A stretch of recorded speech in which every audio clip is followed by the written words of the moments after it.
Welcome back to the Blindsiders. I'm Ben. I'm joined here by Dylan and Brian. We're here to talk about the finale of Survivor 41. Dylan is back. My return game. Let's talk about that. Yeah.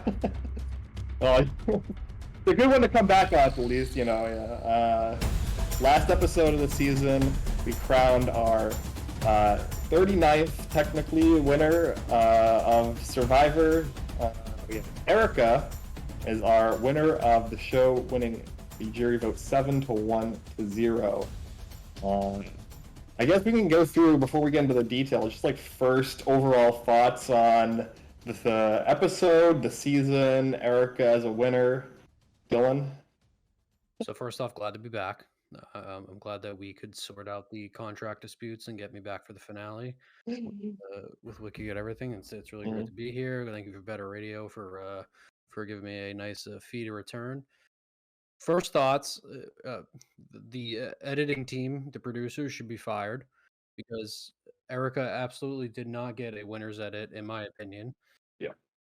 I think that the player, I think she's a deserving winner. Obviously, my boy Xander was pulling for him. Shocked he didn't get a single vote. I'm still trying to process that. Still trying to process who voted for Deshaun, maybe Danny. Still trying to process why Nasir was like pulling heavy for Xander, then voted for Erica. But overall, I'm sure I don't know. I'm surprised. I'm angry, but in the end, I think even from what we saw, I think Erica's a deserving winner. But the edits this season were horrible, whether it was purposeful or not. It's very bad, and that seems to kind of be the consensus around the interweb as well. But overall, I'm sad. Survivor's over. While at the same time, we just said earlier, I'm a little happy to kind of take a break from the season's twist, but I'm shocked. I'm still shocked. Xander not getting one vote is going to keep me up tonight and cause me to yell at some people in some Reddit forums. I think I think you're going to be among the popular opinion on Reddit from what I briefly saw. So, yeah, I'll give my opinion after. But Brian, what are your thoughts? Initial knee-jerk thoughts about the season finale and winner. Yeah. So, first and foremost, if I were Erica in the first half of the season watching at home, I'd be like, "What the fuck is this?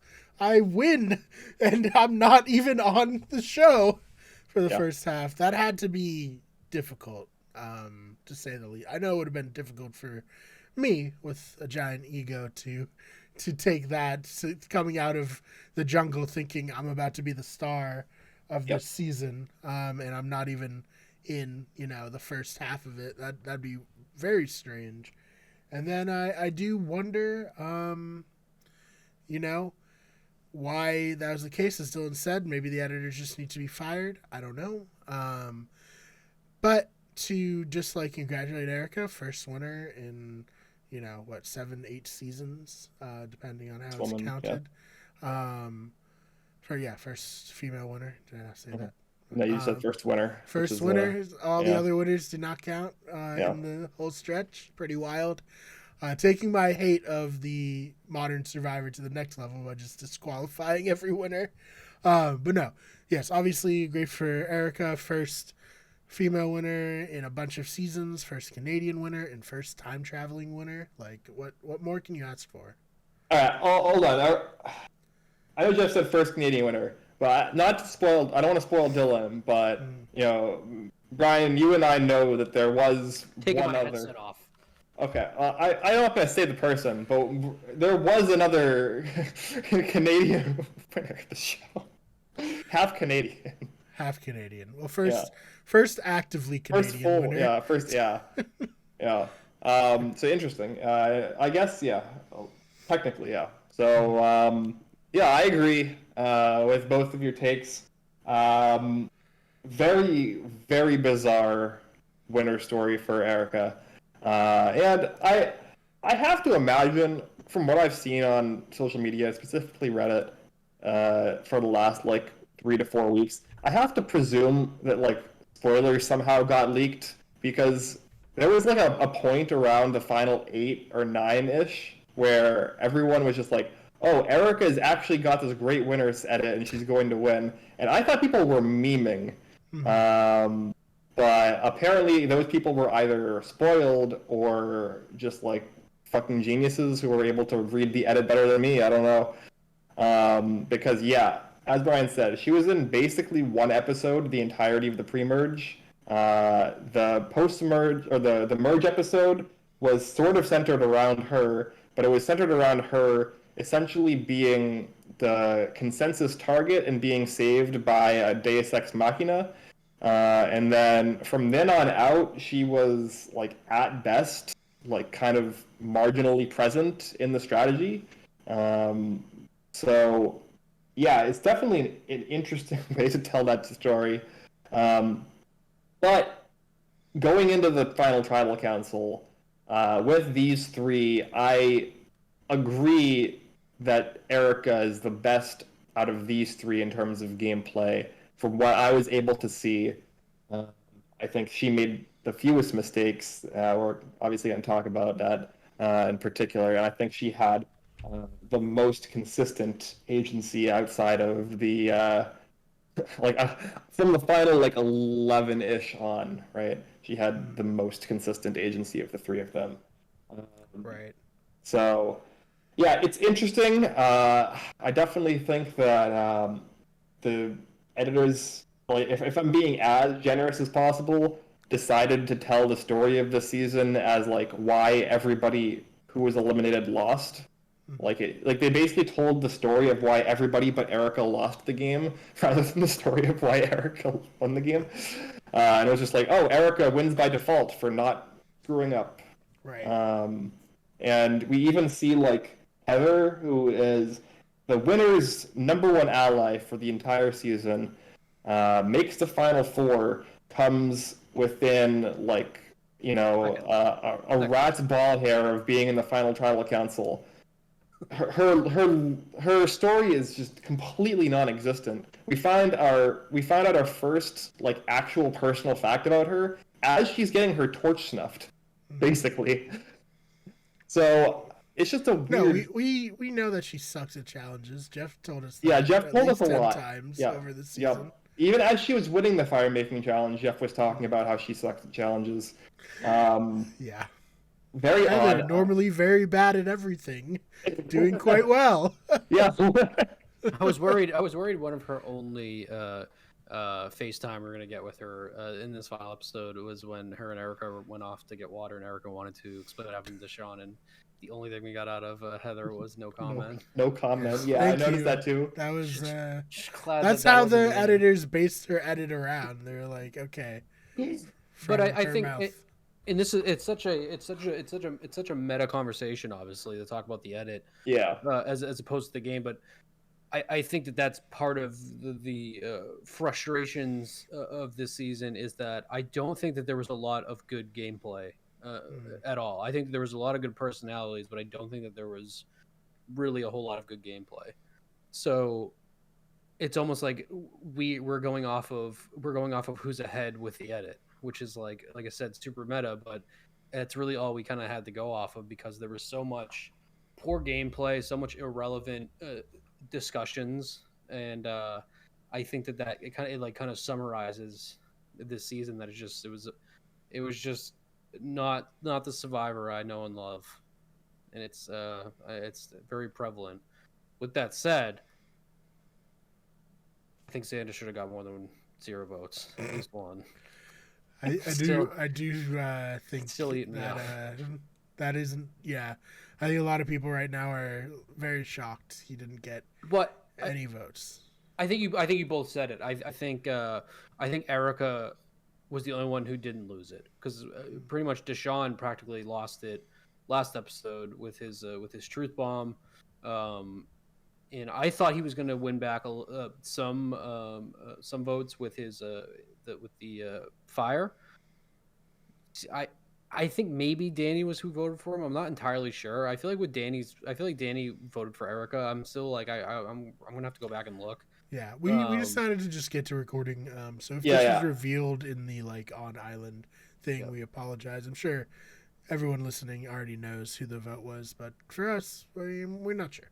But with the, I caught like 5 minutes of the show before we came on here, and Xander basically said his fatal flaw, and I have to 100% agree, and I was worried about this was happening during the game too, was undermining what the jury felt about Erica in her game, which, and also once again goes back to the edit, because I think we also had that confusion, but I think that was probably the end of him. Not throwing her in fire, but he also made a good point. I thought that was going to win him over votes, that putting her in fire and her dominating that was just going to be another great thing for her. So in the end, I'm not like Xander got screwed. I just think he definitely deserved more votes, and I think for sure more votes than Danny or Deshaun. Mm-hmm. Yeah, I think we definitely needed more of Erica's story and more of what these other players felt about her, other than like she's a vague strategic threat. That's all we got all season was like, oh, Erica, she is very strategic. We should get rid of her. And it's like, but why? Like, what stood out about her? Yeah. We still don't know. We'll never know, clearly, at this point. But it was enough for her to win $1 million. So good for her. And from the jump, she was amazing at puzzles, because that was really our only exposure to her the first 4, 5, 6 episodes, was how great a puzzler she was. And she won the same amount of challenges that Xander did.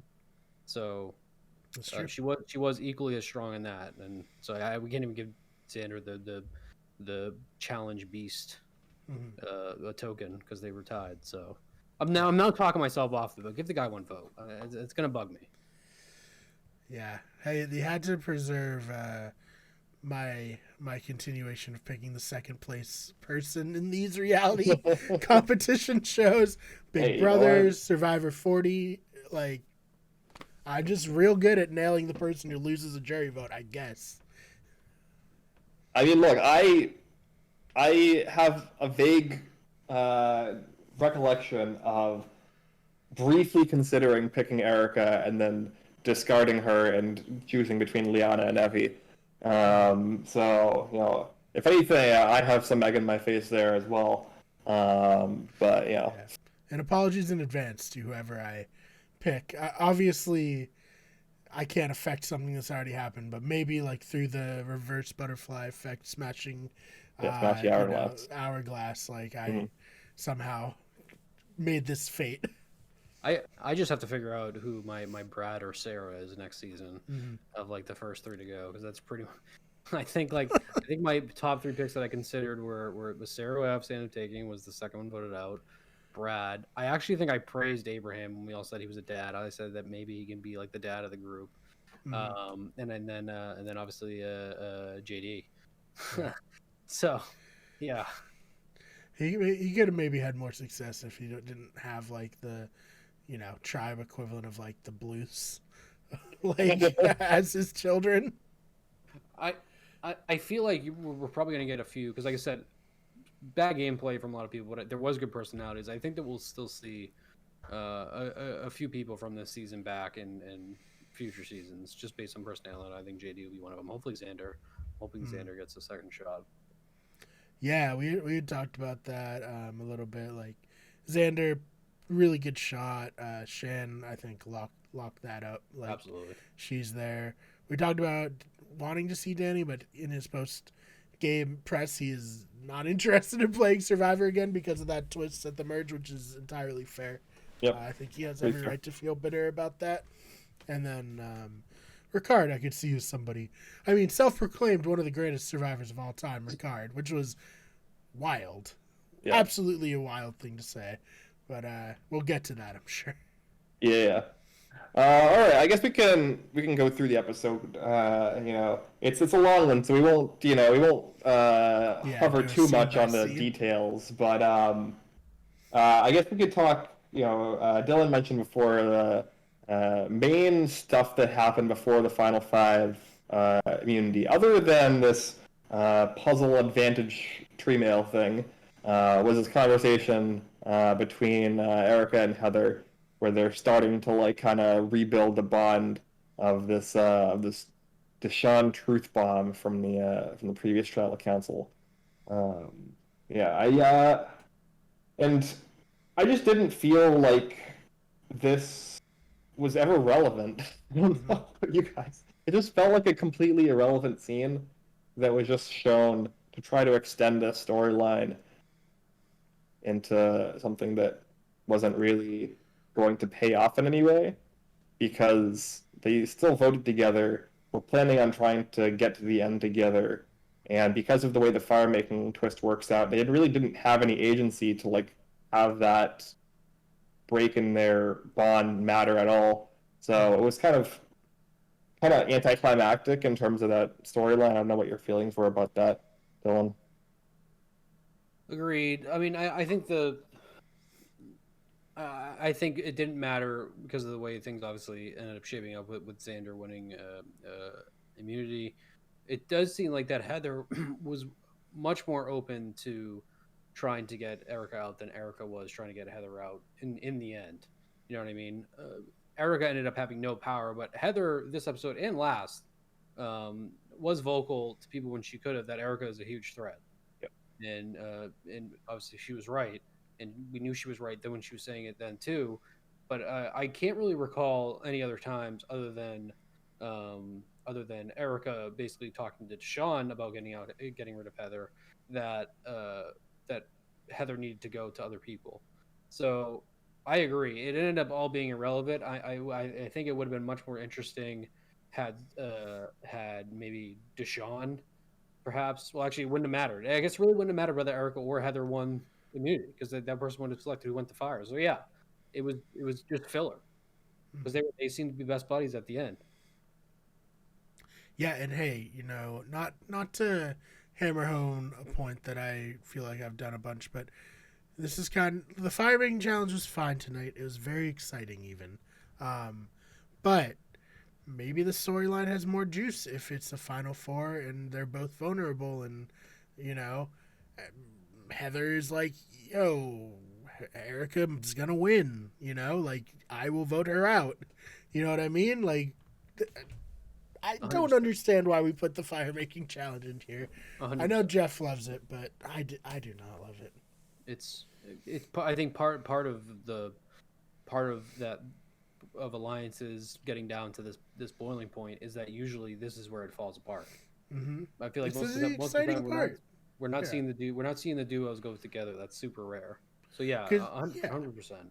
Yeah, like part of like the interesting thing about making an alliance, especially like a multiple person alliance, is like eventually it will come down to you voting each other out. And I think the fire making challenge just gives you such a cop out to be like, oh, we'll get to the final four. Like the final three was bad enough to be like, whatever, we'll get to the final three and fight it out. But like like now it's like, oh, we'll get to the final four and we'll fight it out and see what happens. It's like it's not interesting. I don't know how I don't know what Jeff needs to hear, and I'm sure after this one being exciting, he's like never getting rid of it. Well, I mean, 2 points on that from me at least. One, I I do think that there is a pretty high likelihood, based off what people are saying, that if there wasn't a fire-making twist, Xander still wins final immunity. That Erica just gets voted out here at the final four if it's a normal vote, 3-1. Yeah. And I don't know what even would happen then in that final three. I don't know if maybe Heather wins. Heather wins, obviously. I don't know. Like Heather wins, and they probably give her the same edit. But yeah, it's just it completely changes the outcome in a way that's not as interesting. And like while this fire making challenge was like technically, it was hype and it was close and it came down to the wire. It wasn't really, for me at least, very compelling to watch because it was like, oh, Heather is winning and she's still winning. She's gonna keep on. Her fire is definitely the biggest. It's continued to be the biggest. And then, oh wait, hold on. Oh, Deshaun's suddenly has a fire and he won out of nowhere. It's like, yeah, it's really kind of weird. It looks like Heather let up off the gas. She was like, "I got this. Yeah. This is burning," and she just stopped adding stuff to the fire. I don't understand. Mm-hmm. I also don't understand why don't contestants like pre-build like a decent, fire, like a little teepee, teepee, something like this throwing shit on is not good. That's like you saw Deshaun literally smother his own fire. Like, Yeah, I also don't know why we're what 7 seasons into this twist, and there are still people at the end game who are like, "Oh, I just don't know how to make fire." It's like, Oh, what? wait a minute. This is a regular thing that has been happening. Yes, Since this has happened season since 35. 35. Oh no. Oh, now you can start to see why Ben and I hate the late 30s Survivor. It's awful. Did I stop at 35 with the what is that, the geeks versus the other geek? Oh no, Gen X versus the Gen X Geeks versus the other geeks. Geeks versus, yeah, no. Millennials Survivor, versus Geeks and Gen Freaks. X. Yeah. Geeks and Freaks. Yeah. No, Millennials versus Gen X does have it, but it's still a good season in spite of the fire making twist. Well, it doesn't have the fire making twist. It has a regular vote at the final four. Players versus Nexus. Oh, sorry, I'm thinking David versus Goliath. David versus Goliath, yes, does have it. David versus Goliath, also, not to spoil, has one of the underestimated fire making challenge loser, similar to Heather, which seems to be other than the people who are like big threats to win who get taken out by fire, like anyone who is like kind of strategically sort of relevant, who loses fire, it just seems to get completely buried in the edit. So that's another reason to not like it as well, because I feel like anybody other than the number one threat losing is just gonna be like they have no storyline, right? Like Heather has no storyline for the season. She plays, from what we could probably gather, is a pretty decent game, given that her and Erica made presumably most of their decisions together, and the jury thought that Erica played a good game. And then she basically kind of randomly loses because of this twist in a situation where she otherwise would have made final tribal council and potentially won the game in a normal season. So it's just weird. It's not like satisfying narratively for me. Yeah, it's just bad. It's just bad. Just Bring back the final depressing two when you talk about and get rid of the fire making and. Well, that's an even bigger discussion. Well, I think I'm on the right side of history here, Ben. part of the fear now too is 42. Obviously, them filming 42 before they even saw the reactions to 41, and that's gonna be. I think we're gonna be dealing with another 6 months of this. Yes, agreed. I agree. I expect 42 to have a very, very similar format to 41. Yeah. Given the quick turnaround, all the precautions they have to have with COVID, probably a lot of the same challenges are going to be used, and a lot of similar twists. Maybe not. Maybe they have a bigger overarching twist that's equally as terrible as every twist this season. So that's something to hope for. But I think it's extremely unlikely that they're just going to go back to a normal season of Survivor, which I think is bad, because I've been talking to people who are more casual watchers of the show. And honestly, I get the vibe that they're just so checked out on a lot of the different twists and stuff. They're just I don't know what's happening. A lot of people in my family pool, everybody was very, very excited to do it this year. Mm-hmm. I got a good chunk of people in my family to start watching again on Paramount Plus and on Netflix, and so the hype was there. And then the people that were casual either just straight up stopped watching when their person was voted out, or every time they tuned in, basically talked about how much it stunk. Yeah, so I think that's fair. Agreed, but I think even as the quote unquote diehards, I don't put myself on your guys' tier quite yet. I won't insult you like that. One day we'll get you there. I even feel like that. Obviously, I mean, it's prevalent on this podcast. People are just not happy with it. It's not even the outcome. It's not even the people that won. It's just it's the little production of the show. And I think when you start having conversations about that's bad. It's very bad. I was on a guest on a podcast that'll come out soon when I got asked. I was like, They were like, how do you like season 41? And I was like, I hate it. And they were like, what? And I was like, I love the cast. I think the cast is wonderful. I just hate the show that they're on. Like, it's really bad. I don't really know how else to put it. And I fucking love Survivor. I'm not going to stop watching Survivor. I'm in way too deep at this point. It's like a core part of my personality. I feel like people who know me know that it's like my thing. So I'm in, but like I have a lot of, trepidations around a lot of the decision making, and it makes me sad that Survivor had a mini like renaissance during the more lockdown era of COVID. Not going to say during COVID because we're still pretty seemingly in it pretty hard, but when people were binging stuff more, it had a moment, and I thought like, oh my god, this could be like the beginning of the second chapter of the show, and it was just like, oh they fell flat on their face. Yeah. I pretty much agree. Turned into a depressing episode. Yeah, no. I mean, I came in expecting to like be like, I don't know about this, like. But I also feel like we've said what's needed to be said. That's kind of like also just how little happened in a 2-hour episode. Yeah. That of things that mattered. Right. Well, here's one. You've seen Second Chance, Dylan, so this is perfect. Ricard pulling out the Jeremy Collins, I'm about to have a baby a little too soon. What was he doing? Yeah. I saw Fishback's tweet as well. Yeah.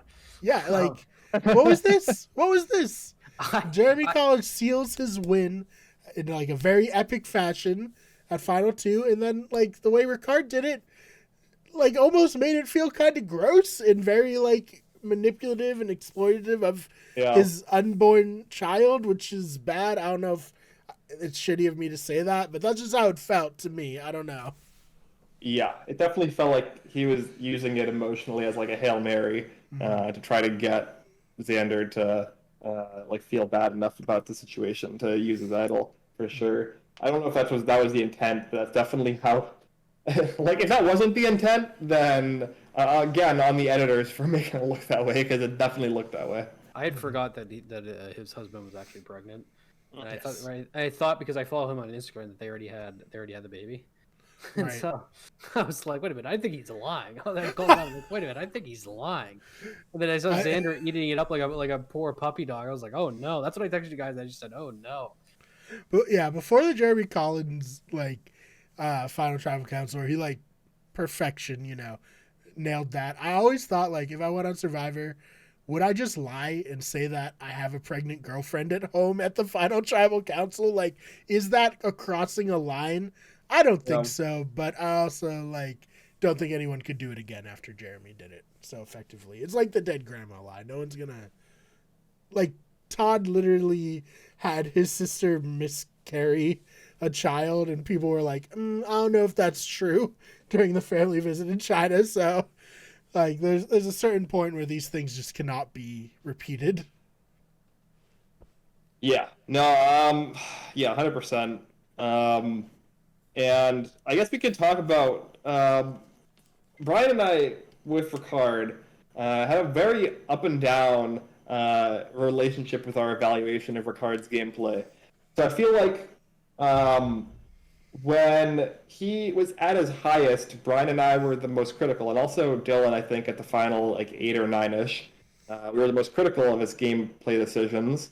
And then he was kind of in a holding pattern where it was just like him kind of sneaking by the votes, and Brian and I were like, oh, wow, maybe we misread this and he actually made a great decision and he actually has a path to the end that we missed. And now we kind of look like idiots for like potentially buying that he had this path to the win that we missed, because it turns out we were right from the start and he didn't have a path to the win that we missed. And we were correct with our initial evaluation that taking out Shan at 8 was probably incorrect for him.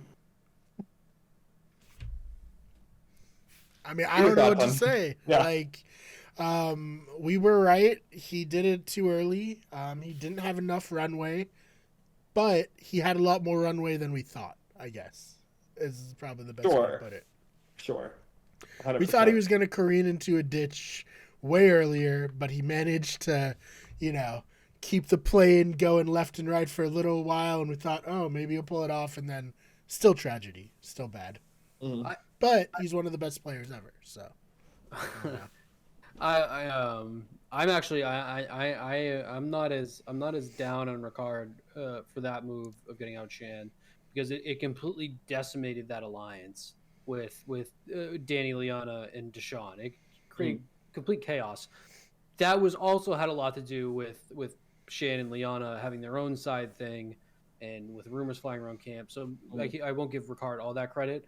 He maybe could have did it later, but it's almost easy to say that in retrospect, because if you also wait too long, where now you have maybe they end up getting Erica out, they end up taking out maybe Xander falls in there. You're now Ricard there stuck with Liana, Deshawn, Danny, and Shan.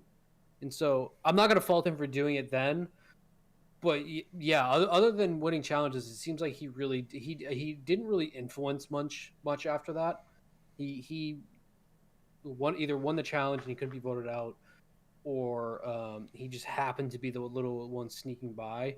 So I personally think Ricard, because he took out Shan, ends up being the strongest player of the season, for me at least. Because as much as I love Xander, I think that, and we said this too, holding strong with that idol for too long, to the point where it just became irrelevant, was a flaw for him, and he obviously made some mistakes at the end there with Erica. So no, I'm not as down on Ricard as you guys are, but I think you don't take out Shan there. I think Shan still is going to run loop. Shan would just switch places with Ricard and be the one there at the end that would be the most likely to win and just get voted out with final four, final three. Yeah. No, I mean, hey, I just felt like, okay, we saw this coming, and that's what happened. And I also wasn't here to defend to be the contrarian of the podcast, so I have to do so now. Sure, of course. Yeah, I mean, go ahead, Brian. You can finish your thought there.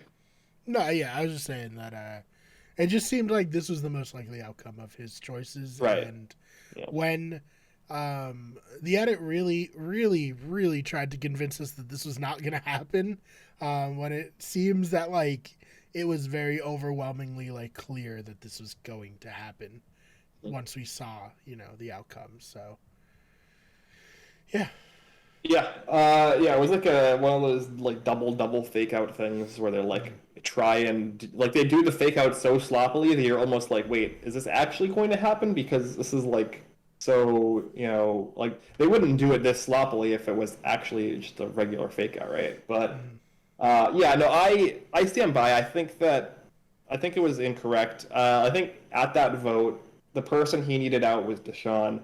Deshawn was the person who was most heavily spearheading the anti-Ricard sentiment at the time. I agree that taking out Erica would probably also be incorrect, and he probably would still end up in 5th place in that scenario as well. But his out was convincing Shan that Deshawn needed to go. That still breaks up that alliance. That solidifies Shan closer to him. And then to try to get Shan out somewhere in the 7 to 5 range, I think would have been better. And it would have given him that extra round or two he needed to get into the end game. Because I think what we see here is somebody that Brian and I critiqued for making what we considered a mistake at the time as well. And Erica not wanting to vote out Ricard at the final 7. We thought that was a mistake and that she wouldn't have enough runway to make the move she needed to get to a winning endgame. And we were definitely wrong on that. She did have the vote at the final 5 to vote him out.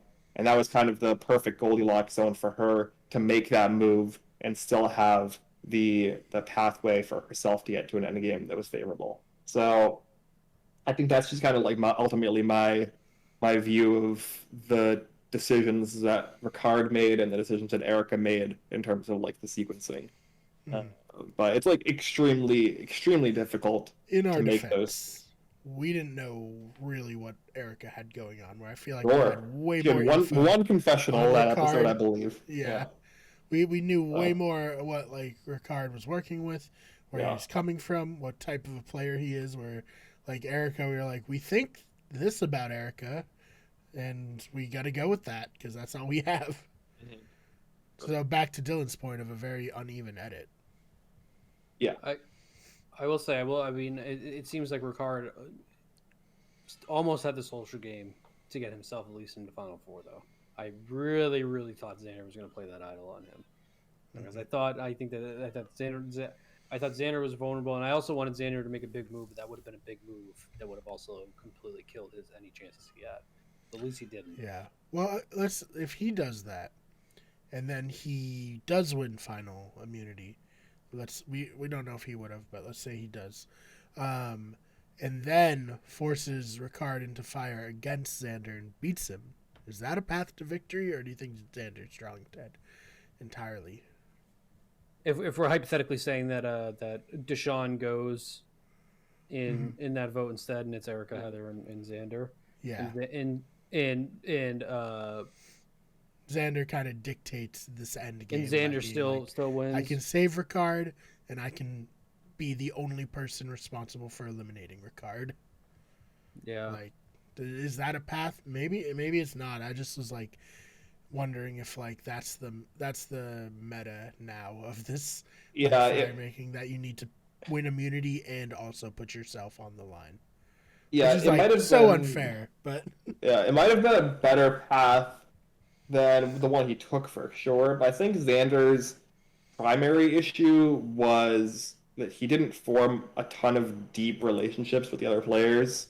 It seemed like there was like a small handful of people he had like good relationships with, and they were people who had good relationships with a lot of people, and so it wasn't like super special for them to have that with Xander. Um, and I think also the decision to not put Erica in the fire making challenge and his reasoning for that kind of solidified to the jury that he didn't have a good pulse on what was going on, which I think he didn't.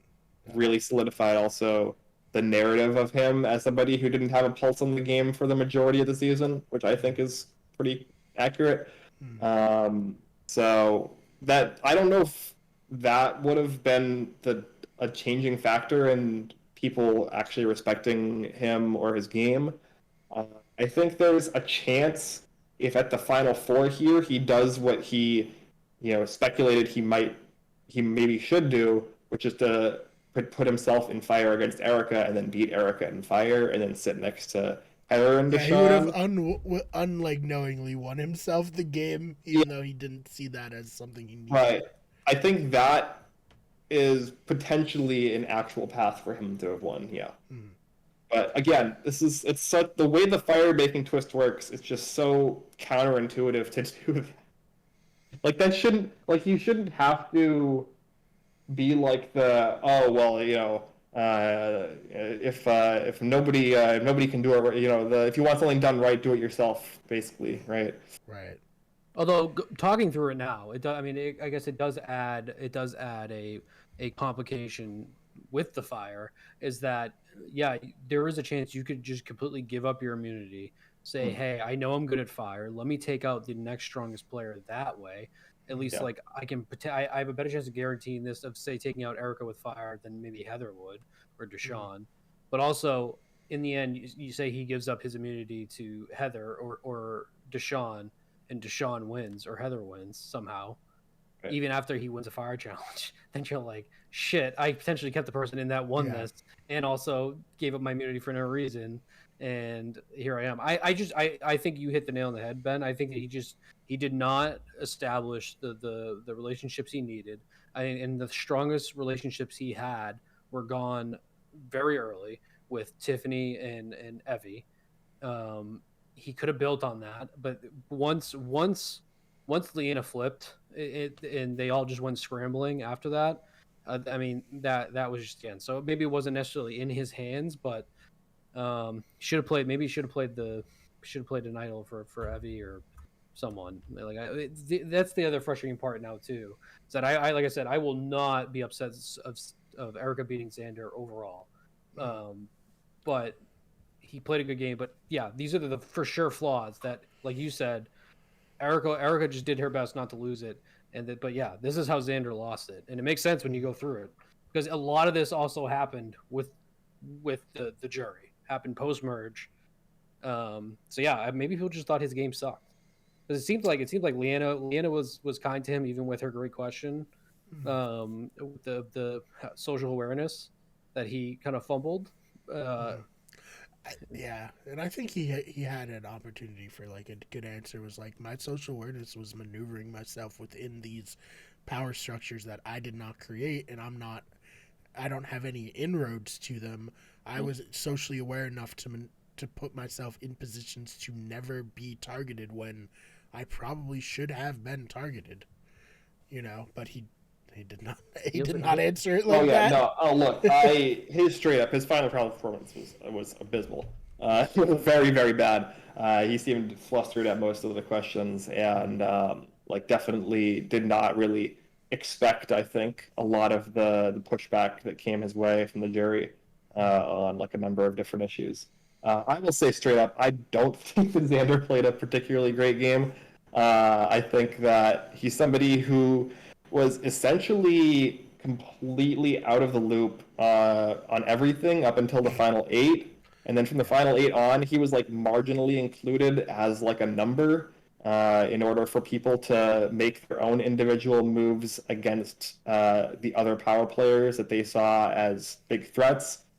He clearly was never viewed as somebody who was a respectable player in the game because he had an idol this entire time. He had an advantage this entire time. And as Brian said, he was never targeted. Nobody even considered voting him out, basically, for the entire merge. So it was clear that he never really had the social capital to, put together a win in most people's eyes because of that. And on top of that, the one time I think he had an opportunity to make a move, which is at the 5-5 split, where he could have made the correct read that him and Evie were on the backside of a 3-2 vote. He could have used his extra vote strategically there to force out probably Deshaun, and that could have potentially flipped the game into a situation where he would have had more agency. He chose not to do that, probably because he was duped, more so than he didn't chose to let Evie get voted out. And that's basically on him. If he has one opening to take control of the game and he gets completely played and he gets caught with his pants down and he loses that opportunity, it slips through his fingers, then that's Survivor. And, I just don't think he really had any sort of footing to win the game ever. So that's just my thoughts, though. Yeah, no, I think that's completely fair. All right. I guess we didn't really go through much of the details. Is there anything we want to talk about? I think this is kind of a better way to do it. Yeah, 100%. The overall, especially in the finale, I think is better. Heather, it was never presented to us as an option that she could win, so there's not really much to say. I'm glad she had a good time. She seemed to enjoy it, which is, She made it much further than we thought she would. Way further. So good for her. I'm sorry that she had to be the person Probst picked on in challenges this season, but it happens almost every year. Yeah. It's always someone. And yeah. Yeah, I don't know. I didn't expect us to have such little to talk about in terms of this finale, frankly. I will say too, to harp on the fire breathing challenge again, I don't know about you guys, but I was between Xander winning the final and the actual travel council, I was pretty checked out. I was I don't really care, whatever. I kind of paid attention to see Xander. Oh, is he gonna do the Erica thing? Oh, he didn't do that even. Okay, there's nothing really to talk about. Yeah. Yeah, it's definitely odd. I can sort of understand his logic, right, that he presented to the jury, which is I don't want Erica to, you know, uh, to win fire and then have that additional like check mark on her resume or whatever. But especially like I think he just got into his head maybe. I don't know because like especially after you're watching her completely fail at fire making, I think there's a point there where you're like, maybe I should just take Deshaun. Like even if you don't want to do the full Monty of like, oh, I'm gonna put myself in fire making and beat her myself. Like if the assumption that you made, which was the basis of your original decision, is like proven to you to be incorrect, which is he assumed that Erica was good at fire making because she went to Exile Island for like a day and a half or whatever. Um, then you look and you're like, oh, she's actually bad at fire making. And now I can maybe adjust my strategy a little bit. But no, didn't do that. So In fairness, watching the technique of all three of them practicing, they all looked pretty bad at making fire. I don't understand. I just don't get it. Like, No. At least learn how flint and magnesium works. Like, yeah, Heather's over there chopping pieces off of her magnesium. Like, do you think that's all gonna burn from a little spark? Like, yeah, she got like a pencil lead slab of Yeah. of magnesium instead of a shaving. Yeah, well, you gotta get the surface area. there are a lot of like survivalist YouTubers who will teach you how to make like the best fire with flint and Yeah. magnesium. Like, Look, me and Ryan said it, I think, earlier in the season as well. Like, just go down to Lowe's or Home Depot or whatever your local hardware store is. You can buy flint and steel, right? Like you can just practice it. It's not that hard to learn, frankly. You can learn how to do it in like an afternoon. I So will say, like, the very yeah, first time I did that, and like went home and tried it myself, I was like, I can't believe how easy this is, yeah. considering how many people I've seen struggle with this on Mhm. Survivor. Yeah, I don't know. Yeah, it's just there's no excuse for it, and every season it feels like I am looking at the end game and there's fire making, and there's somebody who doesn't know how to make fire, and I'm like, why? Yeah. How? I will say you do have to consider the pressure aspect though. Sure. Yeah. Being in that, especially if I'm somebody like Heather, who it doesn't seem like I've really had much exposure to this, and I know I'm clearly at the bottom. I would be fucking losing my mind doing that. I'd be like, oh, it's rock and wood, and Yeah. so yeah, I agree. I mean, you gotta do your homework. It's not season 1. We're season 41. We're going on 42. You gotta do your homework. But I do think there's something to say for that pressure situation of just completely just forgetting everything you know. Yeah. Like, I found out that I was doing like a backyard Survivor in Maine, and I went and bought magnesium because like this could be important for my fake Survivor game, let Mhm. alone for $1 million. Like, Yeah. come on, guys.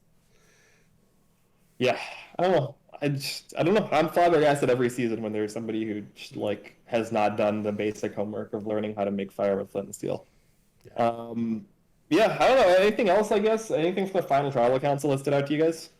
I No. did like the rapid, like, all the crew comes and changes the set. That was fun. Even though, like I said, we didn't watch the rest of that. I did enjoy. We started with a fourth wall break. Yep. We end with a fourth wall break. I'm sure you love that, Dylan. Great. I'm actually curious. Is there anything new from this season that you guys would keep going forward? Anything at all? New. Let me think. I think that's the answer. Is there's nothing that even stood out for you in this season. You're like, oh, I actually like that. I think that's it. Because like the Prisoner's Dilemma. I got one. It's not entirely new, but I didn't hate keeping the 3 tribes till the merge. I thought that was kind of interesting. Instead of having a swap. So I had to go deep in the bag for that one, but I pulled one out. Yeah, I think I generally agree with that. It's definitely an interesting dynamic to have more than 2 tribes heading into a merge like that, especially with no swap. and especially with like the more kind of modern style of gameplay where people are like care more about like threat perception than like long-term loyalty. I think it works a lot better than it would in like an earlier season theoretically. So I agree And with I that. always love the smaller tribes because, like, Yeah. you can get lost in tribes of 10 where you can just kind of hang back. There's nowhere to hide in 6 people tribes, especially if you lose like one challenge.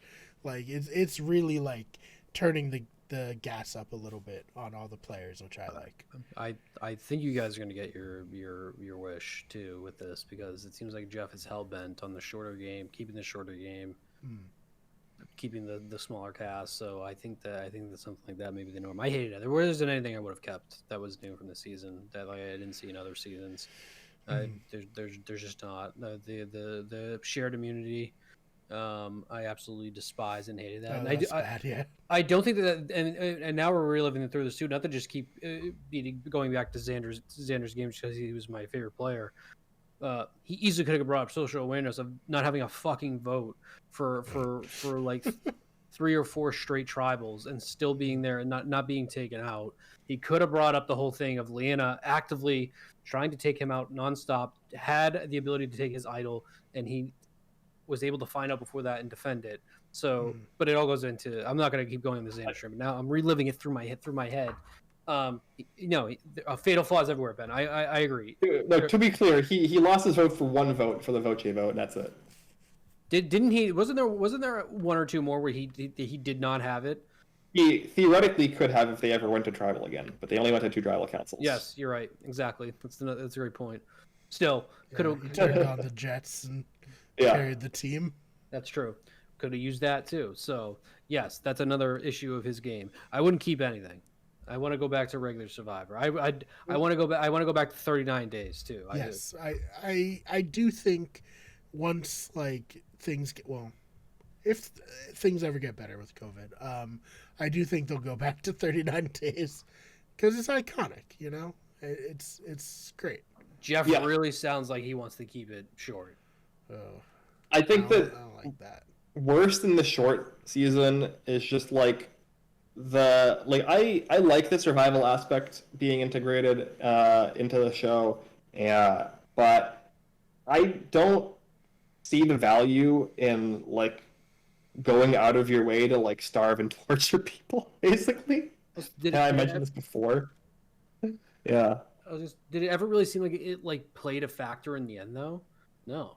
It just seemed like we could say, "Hey, oh yeah, They got rained on." It was hard. Yeah, they all. I mean, look, when it's equally hard for everybody, then it's not actually an advantage or a disadvantage for anybody, right? Like it's not like there was a half the cast was starved and Bring that back, yeah. Ben. Have versus like have not twist. Not there was a have versus have not twist or anything like that. Like there's no value other than like, I guess, making the contestants feel like they accomplished something more than normal. And it's like, oh, you didn't do the full 39 seasons, but the 26 full 39 days, but the 26 days you did were really, really harder than normal. So like you can kind of feel like you did a full Survivor season. Like I feel like that was the intention, right? It was like, let's make it shorter, but like really hard, so the cast doesn't feel kind of ripped off from the experience. Right. But like, it's just. It's not good. It's not good for television. I also think I didn't even know Danny said that thing that you brought up too, Brian. Though that with like the twist that the twist of the merge, he hated so much that he never wants to play Survivor again. Like that's not good. No, I mean it's. I always say that the have versus have not twist is probably the most unfair twist that Survivor did, but this is bad. This is up there. This is up there with the Outcasts and like. The have not twist is just like a twist that you cannot effectively play around. Yep. It's just and we talked about it. I don't want to go through it again, but when the show's lying to you, I think that's like a breach of the game. Everybody should be able to lie to you except for Jeff Probst. Yeah. No, it's it's not good. Yeah. I think they at least hopefully got the takeaway that twist was really bad from what we've heard about the reaction from the contestants at the time and then also in the postseason. But I don't know if they'll take away the overall, the overall kind of vibe of like, oh, a bajillion advantages that don't actually play a pivotal role in what's happening is just not fun or interesting television for the most part. And like the occasional instances where it works out into a flashy TV moment, like with Xander, negating Liana's overpowered advantage, are basically things that happen completely by accident. Because in that instance, like Liana's advantage should have been overpowered, and she horribly misplayed it to the point where it wasn't, and it was able to be played around. So yeah, I agree. Nothing I would really take away from the season. Pretty much all of the twists, in my opinion, were flops. And yeah, I was happy, I guess, that this Final Five twist that was hinted in the preview from last week was just the individual immunity advantage, even though it seemed like it actually mattered, and it might have played a role in Erica winning that challenge when otherwise maybe Ricard would have won it. But still, like as far as like late game twists that they're going to introduce, relatively harmless and egregious in my opinion. Yeah, and I mean we've seen, basically they did a reward challenge and Erica won it, and then the reward is that. We've seen like Malcolm had a similar situation in Philippines, and other players have had similar situations. So I wasn't bent out of shape about that one. Because Ricard had the same exact opportunity to win that challenge. Yeah, and as he told us, he's the best at puzzles. Yeah, he's the best. Yeah. I'm sorry. I was so surprised he said, like, and I'm sure it was just like he got caught up in the moment and of course, the ending of his Survivor journey, but like just be like, yeah, I am one of the all-time great players when you're finishing in 5th place is interesting, to be sure. Yeah, definitely a choice. But I guess I know if he wants to like kind of feel himself on that, it's fine. I do think he played a very strong game, one of the stronger in the season for sure. No, for sure. But like it's definitely like if I were one of the other 4 players in that situation, it's like you're like talking about how I'm the greatest, one of the greatest players of all time, and I'm like sitting here like I'm literally about to vote you out. Yeah, I'm like, what does that make me then? I was about to say, is that the turning point where Xander just decided to not play that angle? Yeah. It's like, I'll show you. Yeah. Yeah, I mean, because then it was like also backed up by Probst being like, some of our best players will never win the game.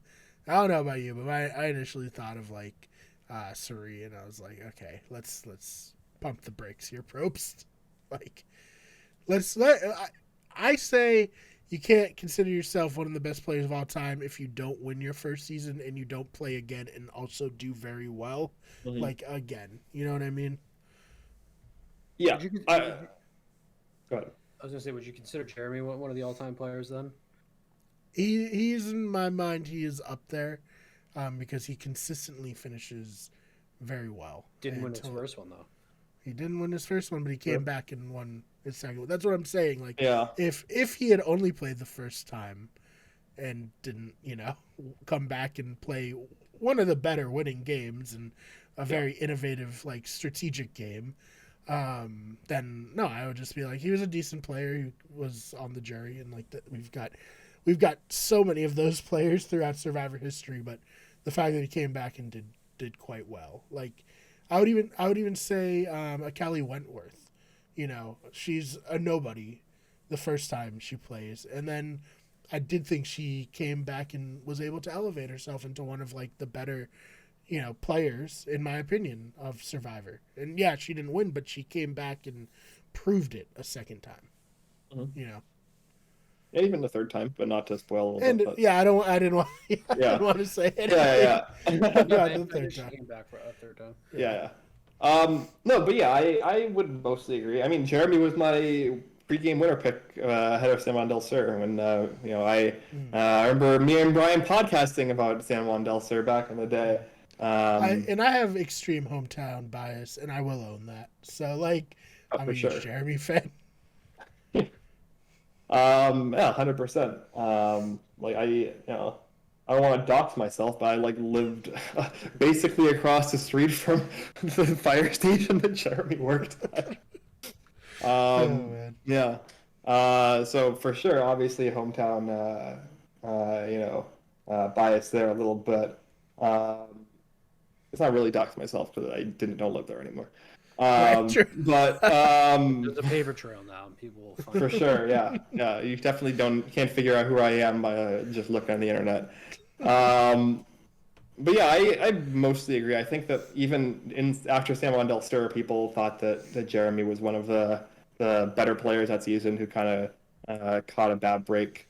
So yeah, I don't know. I think that if Ricard comes back and finishes in 5th, 6th-ish place and plays a similarly aggressive and good game, I'll be like, all right, he proved. Or even better if he wins. If he comes back, if he wins, then he's if he comes back, if Ricard comes back on second chances 2, and Survivor 43 second chances 2, Ricard comes back and wins the game.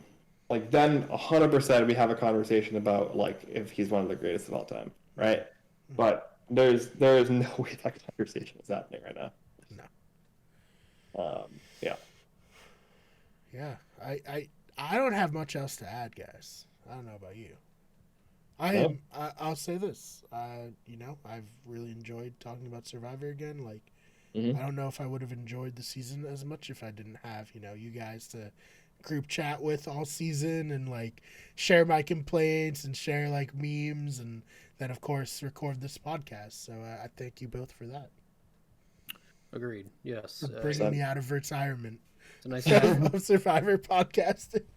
It's a nice added element. Our 18 views. I appreciate those consistent 18 views or whatever it is. But yeah, a lot of fun. I wish we had a better season to kick off, but now I'm just now I can go back to my regular binging time with Survivor. Yeah, by the season 42, we got to get an updated list of the seasons you've watched so we can know which ones. Spoil and not spoil. And I think maybe in the off season, I might check out a season of Australian Survivor. Who knows? Maybe a season of New Zealand Survivor. All these things are possible. Although I don't think New Zealand Survivor lasted very long, so maybe not. Maybe that one. I've heard South Africa is very good as well. Yes, true. I don't really have much else to say as well. Congratulations again to Erica. Yes, definitely a weird season in terms of the way that the storyline played out, but definitely I 100% agree, and I said this, that I think that she was the deserving winner out of this final 3 for sure. So I was for sure happy with the result based off of that. So yeah, very happy to have talked about the season. Despite all of its flaws, I do think there were some high points in the season. There were, I would say, maybe 3-ish solid to good episodes, in my opinion. There was 1 or 2 that I would consider pretty good episodes in terms of the modern, probably top 20 episodes for the last 5-ish years. Not that there's a ton of competition. So I think there was a lot of good in the season that just kind of got drowned out by what I would consider bad overall narrative design and bad overall production decisions in game design. So yeah. Do we have a guess of which twist will 100% be back next season? Are we going back to the edge of extinction for walkabouts? Do you think that's happening? I think they want to keep Shot in the Dark. I think they will. I think that mainly they because liked it wasn't it. used too. It wasn't used effectively. Yeah. I think they see it as something that has potential, and the potential wasn't realized, even though I disagree. Even though that's wrong. Although I do think Shot in the Dark is probably on the lowest of what I had issues with too. Sure. So Oh yeah, because it just never. It had no impact. It was never That's properly when it so should good have. when the best twist is the Well, twist that has no impact. Again, this comes back to what I talked about on Have Not Room for Big Brother. I've talked about on this podcast about Survivor. Is like when you design a twist and the two outcomes are it does nothing or it's like really bad and frustrating for a viewer. Like that's just a poorly designed twist, and that seems to be the majority of the twists that these CBS shows like to make for some reason. So, yeah. There's always got to be a twist. I don't know why, but there does. You can't just have the cast speak for themselves, even when the cast is very good. And I would say, like, top 15-ish cast in terms of Survivor, in my opinion. What's so I guess like a solid way to end it though is what is your guys' letter grade of this season? C minus. Yep. I was gonna say mine's There you go. mine's a D plus, so we're pretty much all We're in the same ballpark.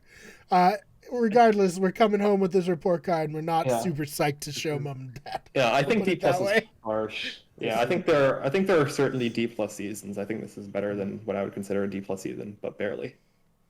I have to be exposed. We gotta show you some D+. Yeah, you've seen mostly good seasons, so I think this one looks even worse. I think I've seen almost pretty much all seasons I've loved. So yeah. So That's the trick. We give you the good stuff early, like drug dealers, and then once you're hooked, we're like, here's the shit. Yeah. You'll take it, you'll like it. D plus, it's still passing. Yeah, no, you're fine. these get degrees as well. Yeah. You can get into community college with that. I did. Exactly. No, I mean, hey, like I said, I had many of moments coming home from high school with report cards that looked pretty similar to this. So I'm not shaming by any means. This is lived experience. Yeah. I guess that's pretty much it, right? Anything else? I think we covered pretty much everything we wanted to. For a finale that went, 2 to 2.5 hours, we had less to say than many of the regular episodes. But we also didn't do really, really bizarre tangents about old seasons this time, so I think that's good. We actually stayed on course. Yeah, we cut ourselves off before we got too deep. I did have to fit in, Survivor China reference to an obscure moment, but that's just to be obnoxious. And I didn't bring up John Rocker. Well, no, I just did. Yeah. There you go. I guess with that, we can sign off for the final time this season, and until the premiere, or I guess not the premiere, but until the preseason podcast to cast assessment for Survivor 41. Dylan, where can people find you online? Yeah, so I'm still DJ Cleverlang on Twitter. Follow me there. You'll see the link in the video, and the good fellows at Better Radio and Wicked Good Everything retweet me. I apologize for missing 5 to 6 episodes, whatever it was, because contract negotiations were breaking down, but I've returned. I'm really looking forward to next season. We'll be doing this again. Anybody who regularly listens, I appreciate it. Thank you. And Ben and Brian, it's been great. I consider you guys good friends now. Ben more so Brian. And this was fun. Like I said, even though my D+ season, I still had a good time discussing it with you guys. I'm a big complainer. I'm very negative. So this was actually a lot of fun for me, even though it doesn't seem like it. Perfect podcast for you. Yeah, that's why you fit right in on this podcast. Ben and I are two of the most negative Survivor fans out big there. Big whiners for sure about Big Brother and Survivor. Yeah. Brian, where can they find you? Oh yeah, you can follow me on Twitter at @theFakeBMar. That's BMARR, and I'm almost every single weekday, anyways, posting on Wicked Good Sports. We just hit 100 subscribers there. We just finally got that custom URL, and I would love it if you subscribed to this channel so we could do the same. That'd be very exciting. Could be a Christmas present, could be a late Hanukkah present, whatever you celebrate. We would appreciate it. Yeah, you can follow me on Twitter at Ben Sharon. You can follow the main channel, Wicked Good Everything, on Twitter at WG Everything, and then on TikTok, Facebook, Instagram, and Twitch at Wicked Good Everything. In particular, be sure to go over to our Twitch channel and give that a follow, because Brian and I have some plans in the work. We really have to just kind of nail out the details for some fun stuff we want to try to do over on a Twitch channel with relating to reality TV. We for sure are going to try to get as many guests on as possible. So Dylan 100% is getting going to be on the show as much as he wants to be. And it should be fun. This is something that Brian and I have been trying to get off the ground for like a year and a half at this point. Trying to figure out how to make it work. Yeah, it's like very logistically tricky. So will we get sued? Find out. Maybe. Yeah. It's not entirely impossible. Right. But yeah, but other than the holidays coming up, we have not a ton to cover. In particular in the month of January. We have a 1 month reprieve before jumping immediately back into Celebrity Big Brother, Survivor, Big Brother Canada, regular American Big Brother, Survivor again. Yeah. And I'm assuming the Circle Season 4 will come out, and we'll ignore that just like we did the Circle Season 3. I'm so sorry, Season 3 cast, if you're... it just came out too soon. I wasn't ready. I wasn't mentally prepared to cover it. We talked about the time.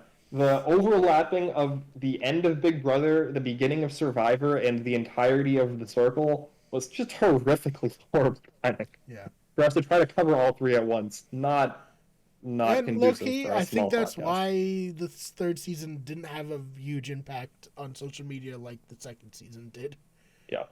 I did not see it nearly as everywhere as the second season was. I do think it was also worse, but that's a different topic that we didn't get to talk about. Oh man.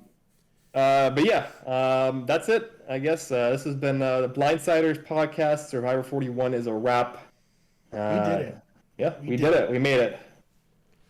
This is huge because Ben and I have, before our recent consistency with Big Brother, we were the kings of starting covering reality seasons and then never finishing it. So I'm so proud. Mm-hmm. Yep, we did a preseason podcast for Winners at War, and then covered exactly 0 episodes of the season. Yeah, so good stuff. Well, yeah, we'll be back for Survivor with 42 preview, which will probably be soon. 3 months. Yeah. Well, yeah, we'll probably get a trailer tonight, which we of course didn't watch because we were out here. And then it'll be soon. We'll meet a whole new cast of characters that Jeff will put through hell for his amusement. Yeah, and then do weird kind of wide-eyed therapizing of, All right, that's a weird way to end. But I think that's good. That's a good way to end it. Bye, everybody. See ya. Adios.